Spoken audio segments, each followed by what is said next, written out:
Graça e paz, Deus abençoe a todos. Estamos de volta com a carta do apóstolo Paulo à igreja de Coríntios, o capítulo 14. O apóstolo Paulo começa dizendo: segui o caminho do amor e exercei com zelo os dons espirituais, contudo, especialmente o dom de profecia. Porquanto quem se expressa em uma língua estranha não fala aos homens, mas a Deus. De fato, ninguém o compreende, pois em espírito fala mistérios.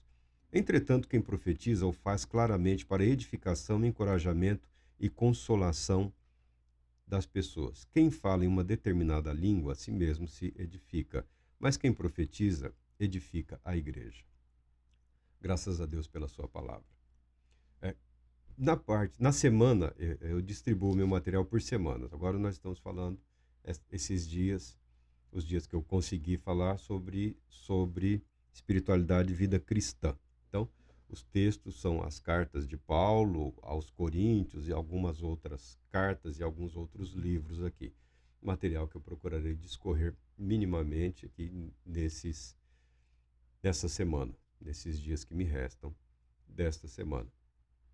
Na semana em que estiver falando sobre teologia e espiritualidade, as obras de teologia sistemática, nós vamos entrar, já começamos, mas vamos dar continuidade à área chama pneumatologia ou doutrina do Espírito Santo, abordando também essas questões de dons espirituais.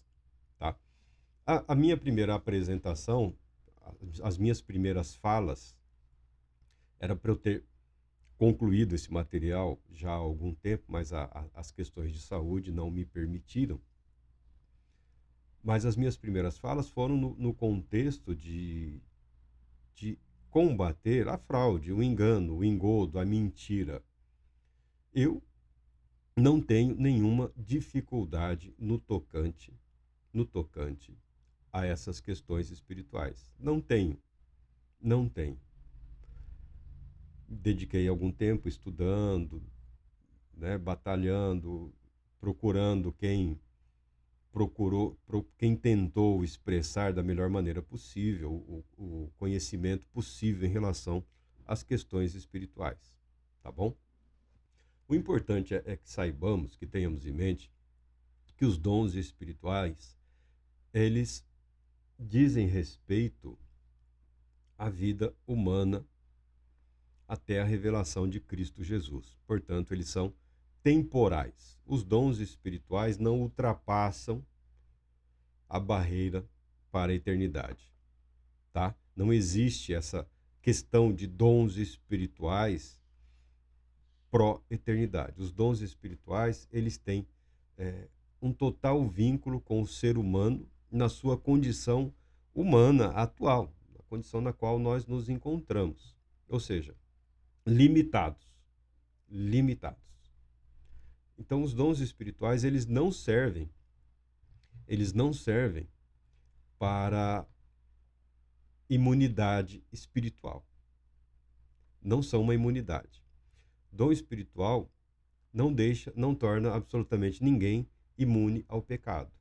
Dom espiritual não torna ninguém imune ao erro, ao engano, tá? Não é isso. E também ele não vai agravar a situação. Não existe o porquê.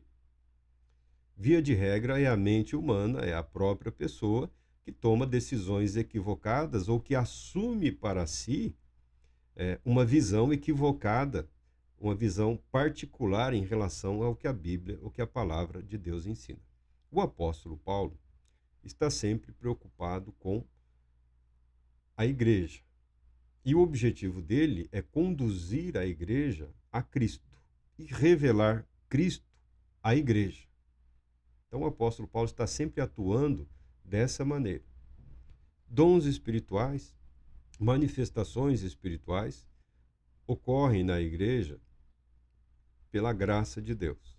Isso não significa que não exija de nós alguma determinação, fé, consciência de que é real, de que é verdadeiro e uma aplicação contínua nessa área, nesse sentido. São manifestações da graça, mas isso não dispensa ninguém do serviço cristão, ou seja, do bom serviço cristão, do bom viver cristão, tá? O apóstolo Paulo está orientando uma igreja aqui que 99%, 99,9% dos ministros religiosos teriam dito: muito obrigado, Senhor, passa para outro, para mim não dá. Uma igreja que, muito embora tivesse aí uma preocupação ou uma dedicação muito intensa às questões espirituais, não havia, não havia conseguido barrar nas suas fileiras o pecado. O pecado invadiu, o pecado estava se alastrando, a igreja estava fraturada, dividida, machucada, ofendida, e os ensinos do apóstolo Paulo que nos mostram, os problemas eram graves e gravíssimos. Mas o fato é que eles não estavam sendo abandonados por Deus. Eles estavam sendo convocados, chamados ao arrependimento. Uma igreja novinha, mas já numa situação bastante delicada. O fato é que há esperança sempre. Sempre há esperança. E a palavra de Deus transmite a nós essa verdade. Eu sempre me oponho aos abusos. Eu sempre me oponho à fraude, porque isso ofende. Eu tenho um problema com a mentira. Eu tenho um problema. Eu tenho um problema. Tá? Me incomoda. Eu não sou daqueles que fica esperando das pessoas que o tempo todo o indivíduo esteja pedindo perdão, dizendo que errou, que pecou, que isso ou que aquilo. Não, eu não tenho isso na minha cabeça. Mas a mentira incomoda porque a mentira é a doença através da qual Satanás acaba dominando a vida da pessoa, da família, dos indivíduos. Alguém abre as portas para a mentira e ali, invariavelmente, se manifestará o espírito do erro, o espírito do engano, o espírito da fraude, da mentira. O apóstolo Paulo fala: seguir o caminho do amor. O caminho do amor é sigam o exemplo de Jesus Cristo. O caminho é Jesus Cristo. O amor é Jesus Cristo. Nós vemos no capítulo 13 aqui, a pessoa que melhor define tudo que é apresentado em relação aqui ao amor: é paciente, é bondoso, ele não inveja, não se vangloria, não é arrogante, não é inconveniente, não se enfurece facilmente, não guarda ressentimento, não se alegra. É Jesus Cristo. O apóstolo Paulo está falando de Jesus Cristo. O que deve ser relevante na nossa vida, o que é fundamental na vida cristã. Qual é o dom da graça que faz valer tudo, que nos conduz à eternidade? É Jesus Cristo. É Jesus Cristo. E nessa busca, nesse empenho, nessa dedicação aí por armas espirituais ou por desenvolver uma espiritualidade superior, a igreja de Corinto havia se esquecido um pouco do quão relevante é Cristo Jesus na nossa vida, do quão Jesus é tudo na nossa vida, tá? Então o apóstolo Paulo passa a regulamentar a prática. Algumas pessoas cometem erros, eu vejo alguns comentaristas, principalmente o jovem, né? O jovem estuda, fica apaixonado pela possibilidade que a palavra de Deus apresenta e ele quer que a igreja corresponda a tudo. É difícil você não vai encontrar essa igreja, tá bom? Uma igreja que corresponda em todos os aspectos ao que a igreja de Cristo Jesus pode ser na terra, nesse mundo, meu Deus do céu, é até ingenuidade. E alguns acham que o culto cristão deve conter tudo o que a Bíblia fala das possibilidades de manifestações espirituais. Uma única reunião em que todos os eventos possam ser trabalhados, testados, manifestados. Meu Deus do céu, seria lindo. Mas, humanamente falando, nós não temos condições de suportar isso tudo. Seria uma reunião muito longa, muito extensa. E as atividades que envolvem o que o apóstolo Paulo ensina requerem pessoas maduras, pessoas experientes, pessoas experimentadas.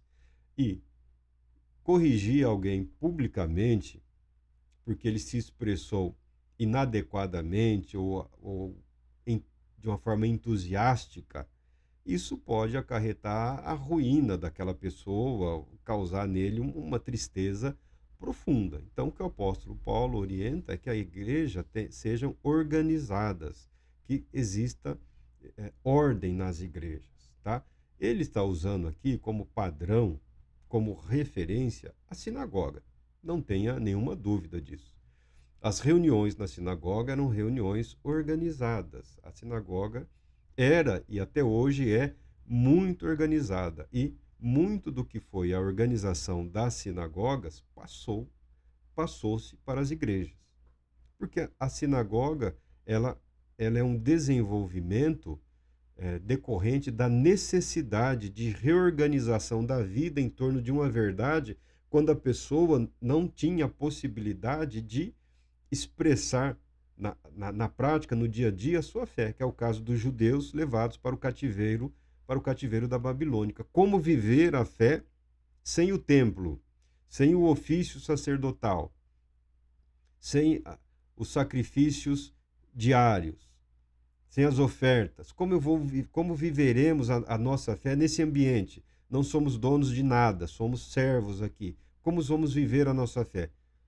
Foi surgindo, em decorrência da necessidade, a sinagoga, que era um centro social, cultural e religioso.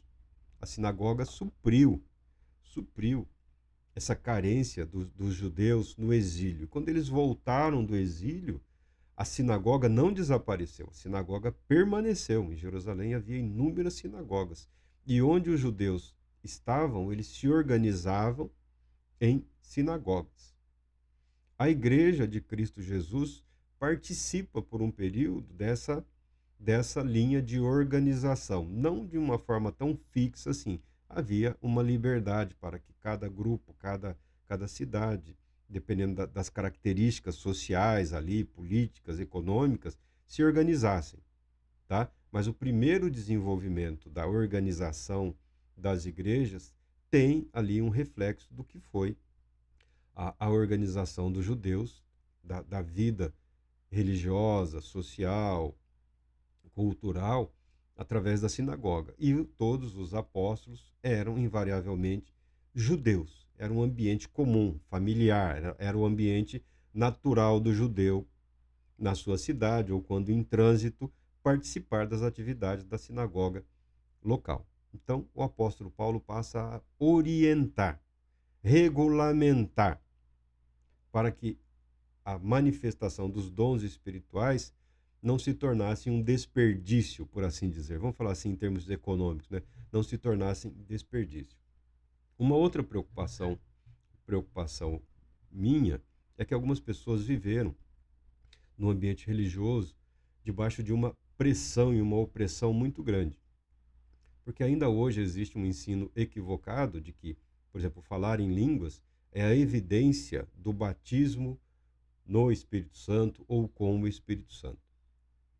No Novo Testamento, no ensino cristão, o batismo no Espírito Santo, ele tem a conotação de regeneração, de novo nascimento, tá bom? É estar debaixo dessa graça. Então ele tem essa conotação. A evidência, se você está procurando evidências do batismo no Espírito Santo, estão relacionadas ao desenvolvimento do caráter cristão. Não é tanto ao que se deixou, não é tanto ao que se abandonou, não é tanto o que a pessoa se recusa a fazer, e sim a motivação que o leva a agir em conformidade com os ensinos de Jesus, o Cristo. O caráter, a busca pelo desenvolvimento do caráter cristão é o que evidencia. E é claro que tudo isso decorre da fé. Essas línguas estranhas, ou glossolalia, como alguns falam, ou dons de línguas, ou variedades de línguas, não tem uma relação direta com o fenômeno ocorrido no dia de Pentecostes, tá? Que se reproduziu mais umas 2 ou 3 vezes, pelo que nós sabemos. tá? O fenômeno ocorrido no dia de Pentecostes, ele foi um evento totalmente diferente. Vamos falar disso depois à parte. Esses dons aqui têm essas línguas das quais o apóstolo Paulo fala aqui, não são apresentadas como uma evidência do batismo do Espírito Santo, tá bom? São uma evidência de que elas existem, de que isso acontece, que os dons espirituais. Então, algumas pessoas viveram muito debaixo dessa pressão, dessa opressão. Existem outros eventos, alguns dos quais podem ser até mais intensos do que falar em línguas, tá? Então, esses outros eventos não são necessariamente também o batismo em si, tá bom? Porque o agir do Espírito Santo na vida do indivíduo é algo que não acarreta sofrimento, é algo que sempre traz paz, muita paz, uma perfeita paz, uma capacidade, ainda que limitada ou temporária, mas que não deveria ser perdida ou abandonada, de enxergarmos o mundo e as pessoas pela ótica de Deus, pelo que foi proposto por Deus, como portadores ou comunicadores da mensagem de salvação que deve ser levada a um mundo que está debaixo da condenação. Mas o apóstolo Paulo, ele entra nesse tema aqui, porque era importante, era, não sei se ainda hoje é relevante, para algumas pessoas relevante é apenas a questão, questões outras que não sejam de dons ou manifestações espirituais, mas para o apóstolo Paulo e para a igreja de Corinto, ela é. Nós nos colocamos em vários materiais, em várias oportunidades, nós abordamos essas questões com o objetivo de não tolerar a mentira, o engano, a fraude, tá bom? Então, quando falamos aqui de profecia, dom espiritual, estava me lembrando aqui, já faz... Marcos é velho, né? Só, graças a Deus, e estamos muito bem com isso, estamos em paz, porque até aqui o Senhor nos sustentou. Estava lembrando aí dos tempos passados, né? Li um material aqui do reverendo Cho, Yong Cho. Ele foi Paul Yong Cho, foi Dave Yong Cho, uns chamavam ele David Paul Yong Cho. É o pastor coreano. Na verdade, ele era das Assembleias de Deus. Lá ele foi o fundador, líder da Igreja do Evangelho Pleno, mas fazia parte da Fraternidade Mundial das Assembleias de Deus. E num dos livros dele, ele fala dessa pressão, dessa cobrança. E ele relata ali que ele mentiu, ele fraudou. Ele memorizou, coreano, ele memorizou o Pai Nosso em inglês, e num evento específico ele falou bem rapidamente em inglês o Pai Nosso, dando a impressão para alguns de que estaria falando em língua estranha. Tudo bem, ele estava falando língua estranha, estava falando inglês, mas que estaria manifestando um dom espiritual. Eu não sei o desdobramento disso, eu sei que ele foi aclamado, celebrado por muito tempo aí como um exemplo, como um modelo de pastor, de crescimento de igreja, disso, daquilo. Eu sei que não no fim, mas bem antes, ele foi condenado por fraude, né, desvio de dinheiro. Alguns milhões foram desviados da igreja para as empresas lá da família, do filho lá. Mas eu estou falando do que é o cerne do problema, mentira, né? Se não fala em línguas, glorifica a Deus por isso. Glorifica a Deus por isso e exercita e aprimora os outros dons que com certeza você tem, você possui e você recebeu de Deus. Mas em algumas igrejas é até assim, para ingressar no ministério tem que ter falado. Eu vi, tristemente eu vi, né? Uma evidência, o testemunho, tem que ter testemunho e tudo, mas as pessoas que testemunharam não tinham, Deus me perdoe, não tinham condições de avaliar a veracidade daquela manifestação, a autenticidade, a legitimidade, tá? Não tinham. E a pessoa, era importante para ele, tinha que preencher esse requisito aí, porque para mim não faz nenhum sentido, né? Falar em línguas não vai transformar ninguém num pastor, não é o objetivo do dom desenvolver o ministério pastoral. O ministério pastoral ele é desenvolvido através da dedicação às atividades correspondentes ao ministério pastoral. É simples. Se ora em línguas ou não, isso é irrelevante para o bom exercício do ofício, mas em alguns lugares isso é fundamental. É fundamental. Então, algumas pessoas, por conta da pressão muito grande, pelo desejo intenso, acabam se deixando levar pelo momento ou por uma suposta necessidade.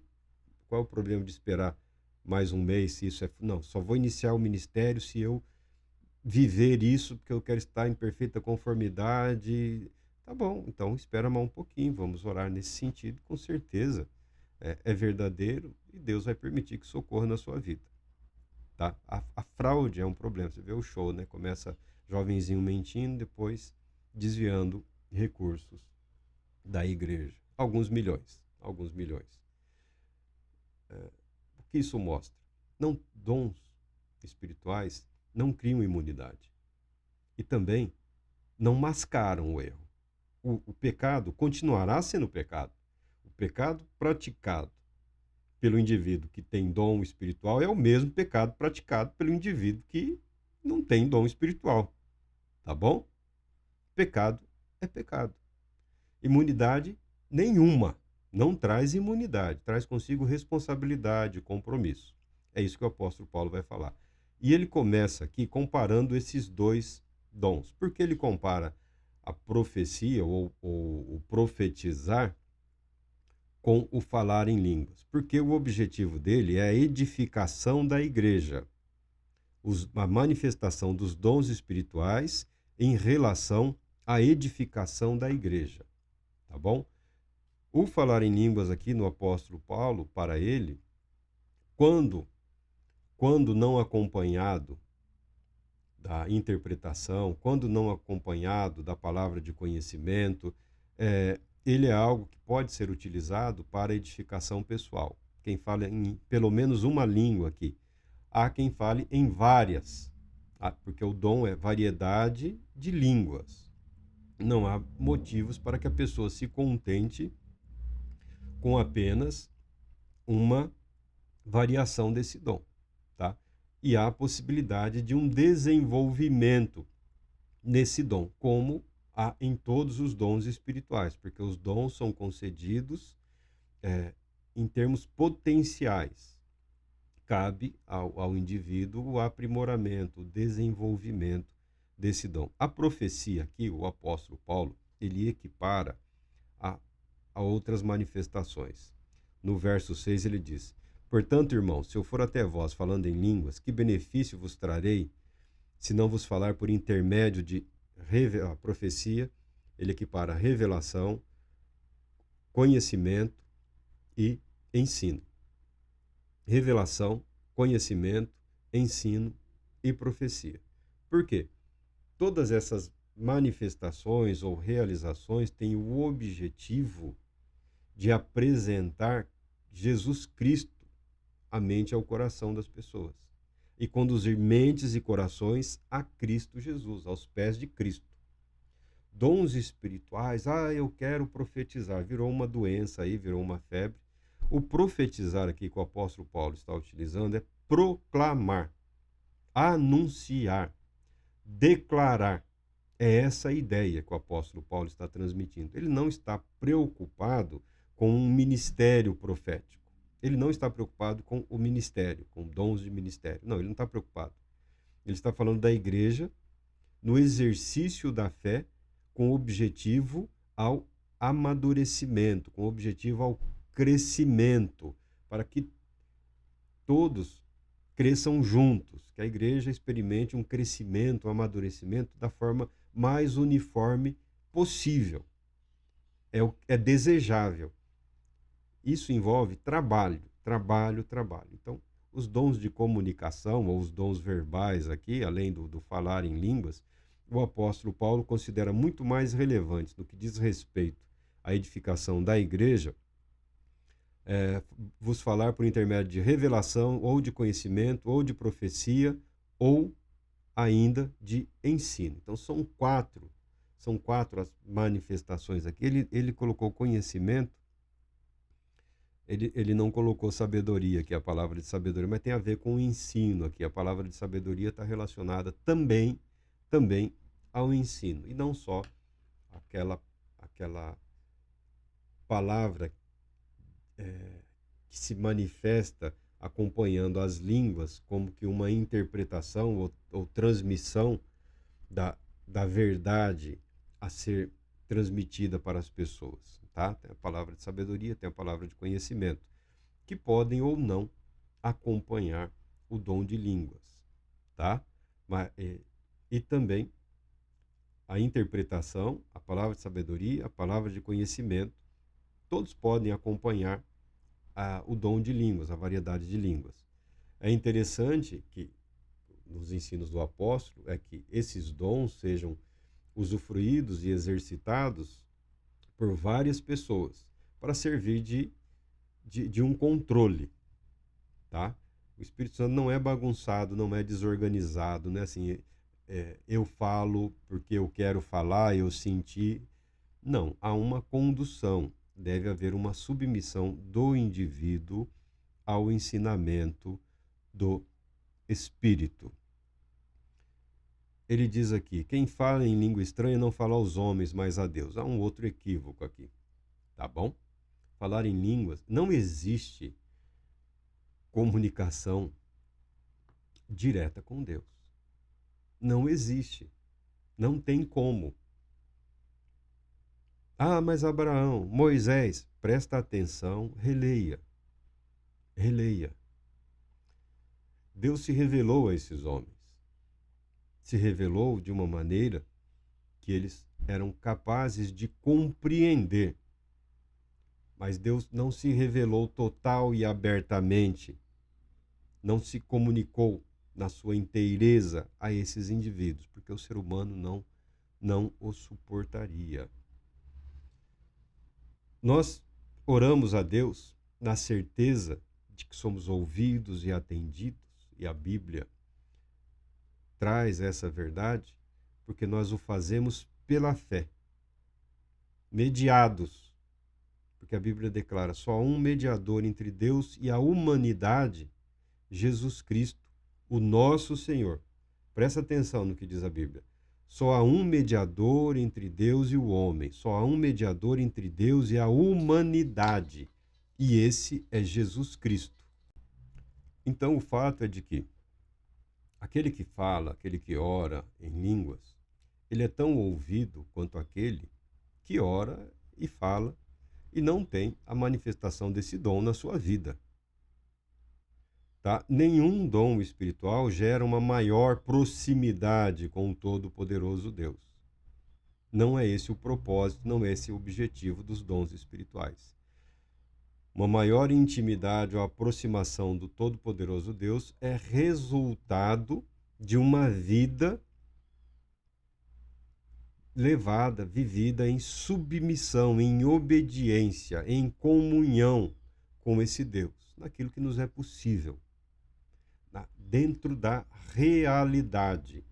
Dentro da realidade. Não há um transporte para uma realidade paralela. Não, é dentro da nossa realidade, dentro da nossa vida, na nossa rotina, no nosso dia a dia, dos nossos conflitos, dos nossos confrontos.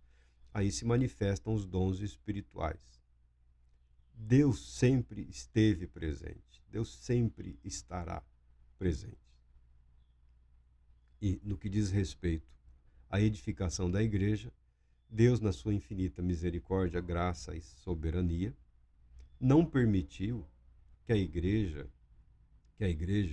de Cristo Jesus fosse uma igreja carente, fosse uma igreja dependente de recursos intelectuais, de saberes, que não os que se manifestam nela própria.